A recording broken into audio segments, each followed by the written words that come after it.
G20 वज़ीर ख़ारिजा का 2 रोज़ा इजलास नई दिल्ली में हो रहा है। अमेरिका, चीन, रूस समेत दुनिया की 19 बड़ी मईशतें और यूरोपीय यूनियन के वज़ीर ख़ारिजा इस इजलास में शरीक हैं।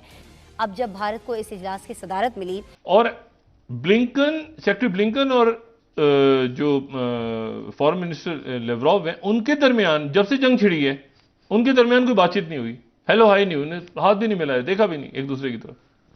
लेकिन आज उनकी 10 मिनट बात हुई है। अच्छा। जब से जंग शुरू हुई है तब से रशिया के फॉरेन मिनिस्टर और सेक्रेटरी स्टेट, इनके दरमियान 10 मिनट बात हुई है। इस जंग के दौरान ही रूस के तिजारत, सस्ते तेल और दीगर नए मुआहदे भी हुए हैं भारत के साथ। G20 समिट में कोई 40 के करीब कंट्रीज जो हैं उनके डेलीगेट्स और फॉरेन मिनिस्टर्स की, क्योंकि ये समिट है G20 के, उसमें और मेंबर कंट्रीज के अलावा नॉन मेंबर कंट्रीज भी मौजूद हैं। एक बहुत बड़ा इकट्ठ हो रहा है इंडिया में। 3,000 अरब रुपए का कर्जा बढ़ गया है पाकिस्तानियों पे। 3,000 अरब रुपए का कर्जा एक दिन में।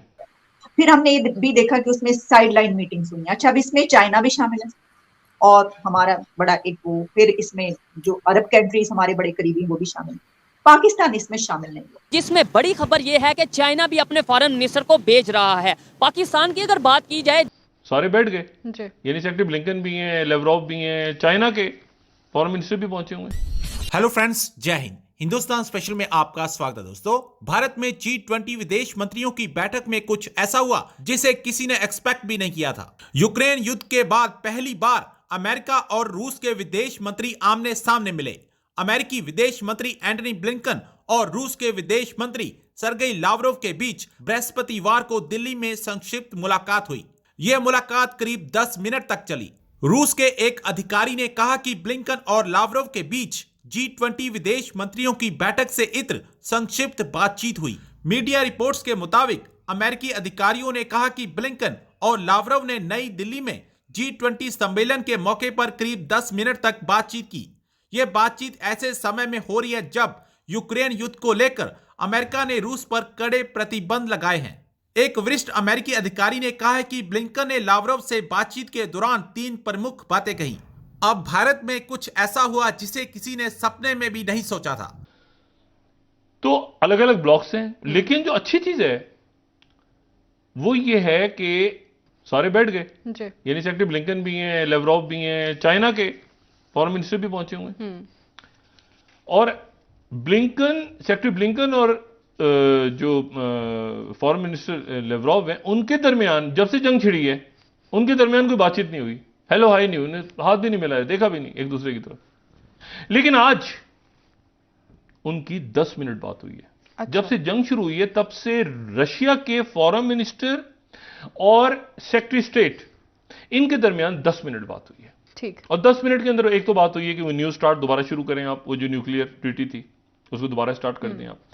दूसरी बात यह है कि जो सेक्रेटरी ब्लिंकन ने कहा, जो अमेरिकन मीडिया कर रहा है, इसकी दायरे कोई स्टेटमेंट वगैरह तो नहीं आई अभी तक।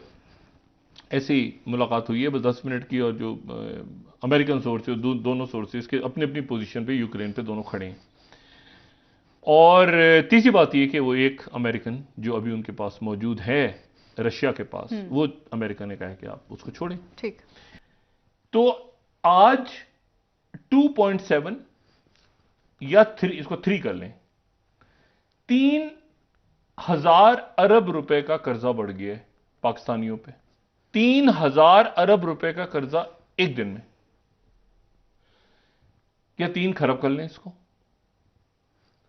और हर पाकिस्तानी ऐसे, यानी हर शख्स यहां पे बैठे हुए सारे जितने लोग हैं, 11,700 रुपए का कर्ज उन पे बढ़ गया, क्योंकि $1, मैंने कहा ना, ₹1 ऊपर नीचे होता है डॉलर के सामने, तो 135 अरब रुपए का कर्जा बढ़ता है। तो 20 रुपए जब गिरी है कीमत, तो ये बन गए 11,700 फी बंदा पाकिस्तान की सारी आबादी में, और 3,000 अरब का कर्जा बढ़ गया एक दिन में जी।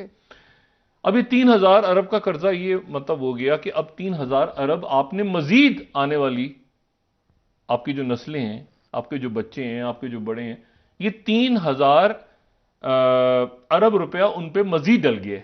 G20 समिट में कोई 40 के करीब कंट्रीज जो हैं उनके डेलीगेट्स और फॉरेन मिनिस्टर्स की, क्योंकि ये समिट है G20 के, उसमें और मेंबर कंट्रीज के अलावा नॉन मेंबर कंट्रीज भी मौजूद हैं। एक बहुत बड़ा इकट्ठ हो रहा है इंडिया में। सर, इस समिट में एक तो ये बात है जिसमें मैं अल जजीरा से लेकर CNN तक एक ये चीज के जो इस समिट से पहले इंडियन PM मोदी का एक रिकॉर्डेड मैसेज चला जिसमें उन्होंने ये कहा कि ग्लोबल गवर्नेंस हैज फेल्ड। उन्होंने कहा है कि जो मुश्किलात हैं, जो डिफिकल्टीज, प्रॉब्लम्स इस वक्त फेस कर रही है दुनिया, उस चैलेंजेस से निपटने के लिए जो ग्लोबल गवर्नेंस है फेल है।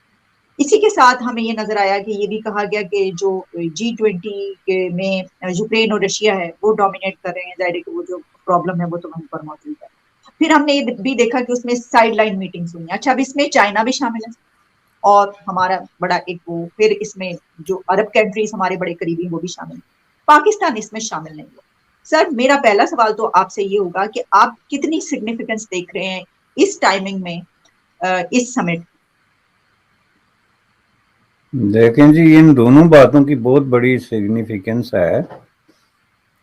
एक तो जो समिट हो रहा है इटसेल्फ, और दूसरा जो पाकिस्तान इसमें शामिल नहीं हुआ है। अब ये सारा आपके देखने के एंगल पे है कि आप इसको किस तरीके से समझते हैं। बुनियादी तौर पे जहाँ तक G7 की सिग्निफिकेंस है ना, तो वो तो आप यूं समझ लें कि उसको लफ्ज़ों में एक्सप्लेन करना मुश्किल है। आप यूं समझ लें कि दुनिया का जो रूलिंग एलीट है उसका ये फोरम है G20 जी।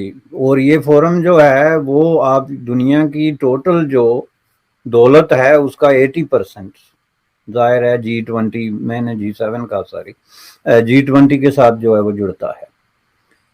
तो उस हिसाब से सिर्फ इतना नहीं है कि उनके अपने पास दौलत क्या है, उससे ज़्यादा इम्पॉर्टेंट चीज़ ये है कि वो जिस तरह की पॉलिसियाँ अपनाते हैं, और वो पॉलिसियाँ ज़ाहिर है इसी तरह की कॉन्फ्रेंसेस में, जो कि उनका एक इंटरनल कंसल्टिंग प्रोसेस है, उसको सामने रख के पॉलिसियाँ बनाई जाती हैं। आप अगर देखें ये जो सारा सफ़र है, ये जो ग्रांड इंडस्ट्रियल नेशंस का जिसको हम G7 कहते हैं थे पहले, बाद में G20 हो गया, तो इसको अगर G10 हुआ फिर 20 हुआ, तो इसको अगर आप शुरू दिन से देखें तो ये देखें इन्होंने स्टेप बाय स्टेप जो है इनके अंदर खुद बहुत बड़ी तब्दीलियां आई हैं।